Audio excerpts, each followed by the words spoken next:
Hey, are you one of those people who battles with being focused on work when you're at home and being focused on home when you're at work? Yes, that is the work versus life battle. It's not really work-life balance, it's work versus life battle in life, isn't it? Yes, it is. So there's three things that I'm going to help you do. So if you work away from home, or even if you work at home and you have to go and then be, super dad or super mom to your kids, or you just want to be really present with your spouse or partner, I'm going to give you three amazing, simple tips to help you do that. The first thing that you're going to do is have an anchor.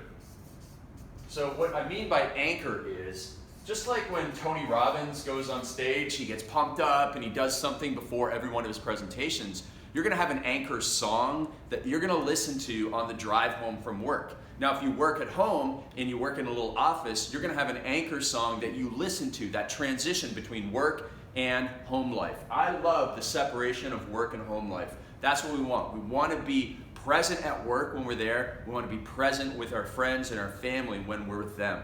So that's the first one, is the anchor. The second one that you're going to have is a ritual. A phone ritual. Now, what does that mean? Oh, it's really cool.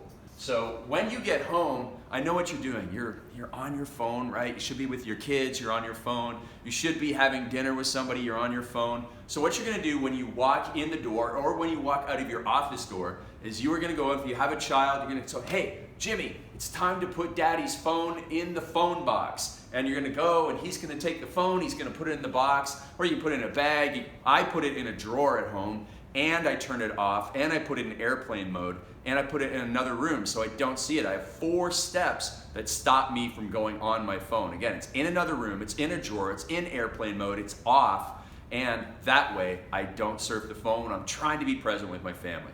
Finally, the last thing you're gonna do is your planning and your brain dump for the day. So, at the end of your workday, before you transition from work to home life, what you do is you take out a piece of paper, you do your brain dump, get all the crazy thoughts out of your head, all the things you have to do for the next day. Then you go and prioritize that into your to-do list, and then you do a little bit of planning for the number one thing that you're going to work on the next morning.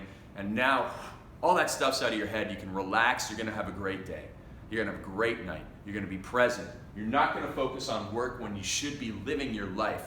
And you know what the secret to all of this is? It comes up in 2 words. You make time for what matters.